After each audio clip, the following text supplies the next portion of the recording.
Hi, I'm Tom, and I am from Dallas, Texas, and I am a 9-year prostate cancer survivor. I heard the words you never want to hear on my birthday in 2015, and that was that I had cancer.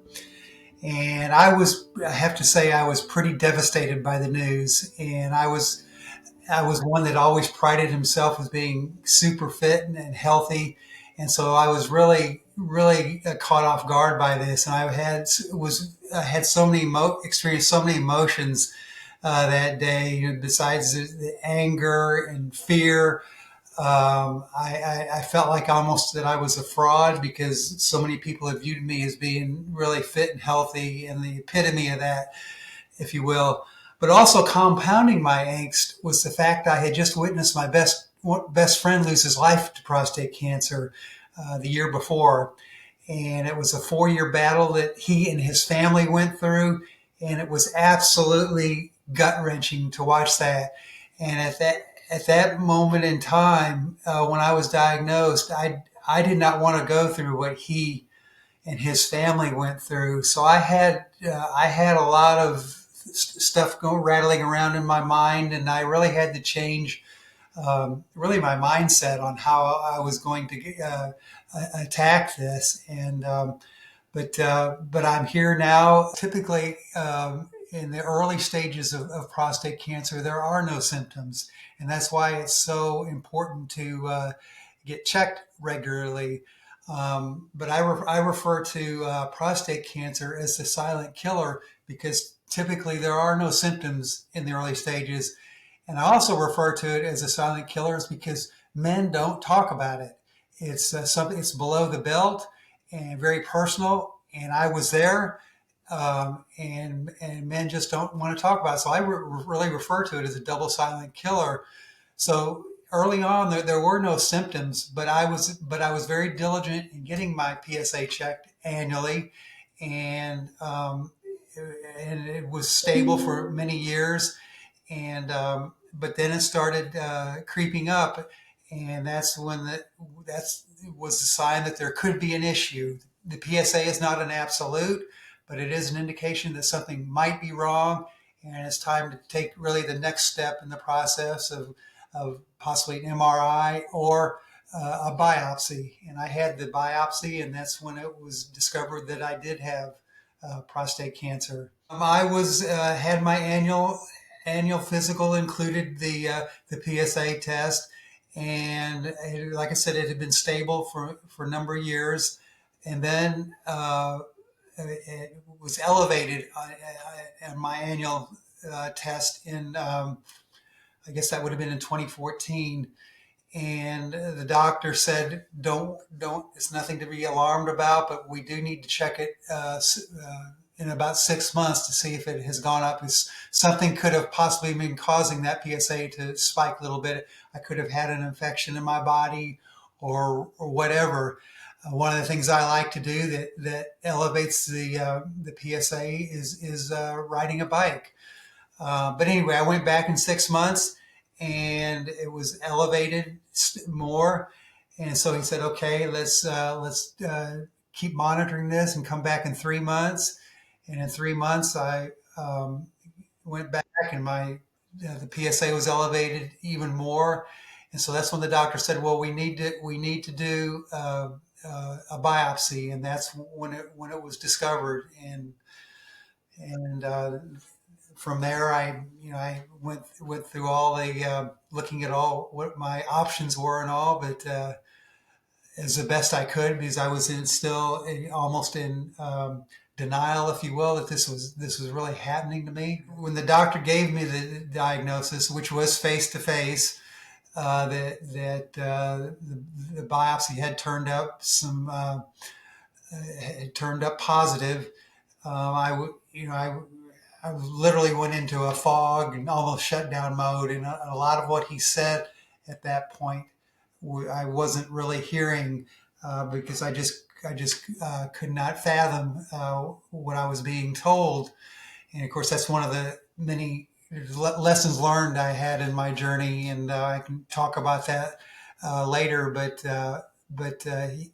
he laid out really what my options were. And so that's when I started doing my due diligence after I decided I was going to fight it. Initially, I wasn't going to fight it because of what my friend had gone through, what I had witnessed there. The options were, what one was the prostatectomy, which is a surgical removal of the prostate. There was also radiation. There was also pellets.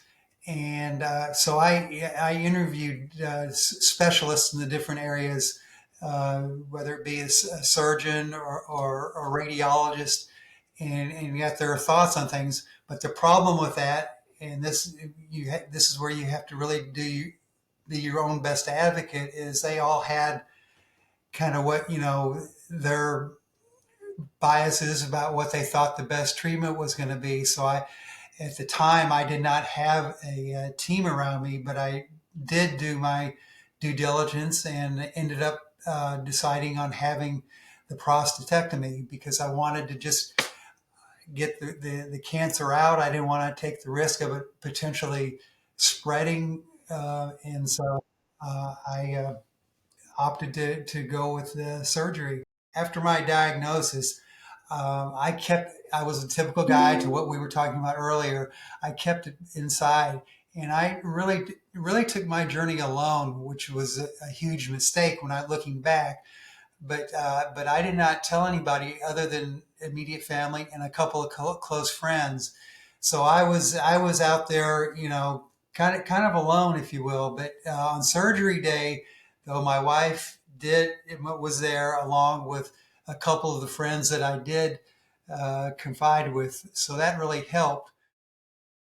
Surgery was successful because it was caught early, and the cancer was contained in the prostate. I was very fortunate, if you will, that it was contained and they were able to get it all, and there has been no reoccurrence since then. So, but many of my friends in this what I call reluctant brotherhood haven't been as fortunate as me. So again, I feel very fortunate because I was so proactive with my with my health and getting checked regularly, and the fact that it was caught early really made a big difference. Recovery was tough. Um, One of the things that I did prior or leading up to my surgery was I did a lot of physical training. One of the things that I do as a hobby is the Ironman triathlon. And I trained like I was getting ready for one of those races because I felt like the better condition I was going into the surgery, the smoother that recovery would be.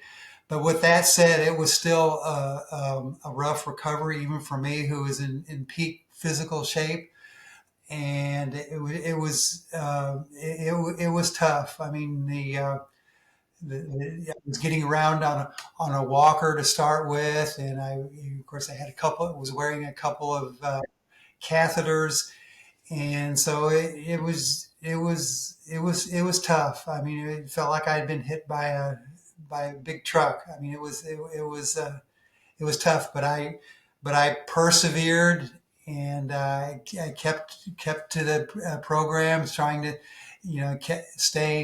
keeping myself mobile and active, and I think that really helped rather than just laying around and waiting for things to happen. And the results show that they did get all of the cancer um, with the removal of the prostate, and it was eventually determined that all the cancer at that time was removed. I don't use the word cancer free, but the word that I like to use to describe it is a medical term of no evidence of disease, NED, because I have seen too many friends, not just prostate cancer, but other cancers, where cancer has come back, and regardless if they think they're cancer free or whatever, but I like to use the word NED, and that's what I've been now for 9 years. For the first 5 years, I was getting checked every 6 months, the PSA, and then years 5 through 10, which I'm in now, it's an annual uh, checkup with my urologist, and after 10 years, I'll be going back to my primary care physician just to be checked periodically. But typically, they find with cancer, whether it's 5 years or 10 years, the chances of it coming back, if you make it to those milestones, the chances of it coming back are greatly diminished. It's a new normal, I guess, as I call it. Sexual function, was diminished. However, as gradually came back, but not to the way it was before. But again, like I say, that's just kind of the new normal, if you will. Initially, there was some and incontinence and ED are typically the two biggest side effects when you have your prostate removed. But other than that, though, life is good now. I'm very, very active, and I'm doing a lot of advocacy work. And because, as I mentioned earlier, I want to help other men and their families, and so they don't have to go through what I witnessed my friend go through years ago. My mental health at the beginning was not good, because again, what I had witnessed my friend go through, and I really needed a shift in my mindset, if you will, just to even get to the operating table, because I had what I referred to as a fixed mindset going into this, but through the advice of one of my friends that I did confide in, he knew that I did Ironmans, and he reminded me of the Ironman motto, which is anything is possible. And he said, Tom, you need to remember that to get through these dark days you're going through right now, and you need to set goals to get beyond these dark days and change that mindset. And so I literally, after he took me by the shoulders and told me this, I decided, I am gonna fight this. I'm gonna have the right mindset. I am gonna go through with the surgery, and again, I'm going to change that mindset really from a fixed to a growth mindset, or what I like to refer to as a winning mindset. And I've really adopted that. And I talk about the Ironman, and the Ironman to me is a metaphor for life. It's a long day. Just to explain, the Ironman is a 2.4 mile swim, followed by a 112-mile bike, followed by a 26.2 marathon, all in one day. And there's so much that goes into that. And like I said, it's a long day. There are lots of ups and downs in that, in in the race, and how you deal with the adversity of the downtimes is really what define you. And I use that mindset, if you will, in fighting my cancer, because again, there were a lot of ups and downs in that journey, but I applied those principles that it takes to doing an Ironman, to fighting my cancer. And because people think of the Ironman as being just purely physical, but in reality, it's probably 60% mental. Getting to that finish line, there's a lot of it is up in the mind. So I really had to apply that to get through, and both the Ironman um, and fighting the cancer. My friend had said you need to set goals for yourself, and I set short, intermediate, and long term goals to get through these dark days.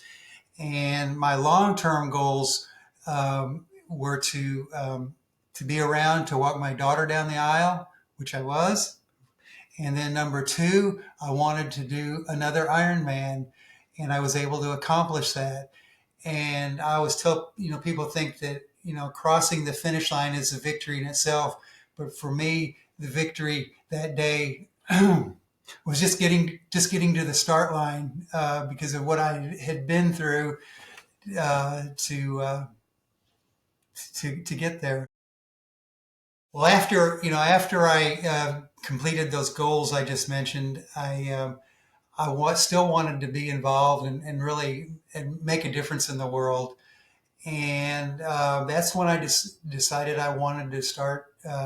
Really, what can I do to really make a difference in the world with my lived experiences? Because I will say this: cancer, it really helped me find my purpose in life, and my that purpose is helping others by giving them hope and inspiration, and that has led to so many wonderful opportunities to me to in the advocacy world uh, to help. I am on the board at Zero Prostate Cancer uh, and Mary Crowley Cancer Research here in Dallas, which is a clinical trial uh, organization here in Dallas, nonprofit.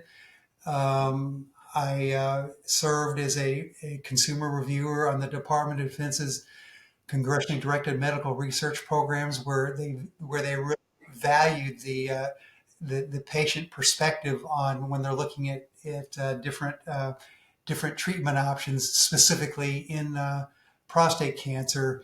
And I also serve as a research advocate at UT Southwestern here in Dallas, and again, really elevating the patient perspective or patient voice, if you will. And I'm very honored to be able to do that. And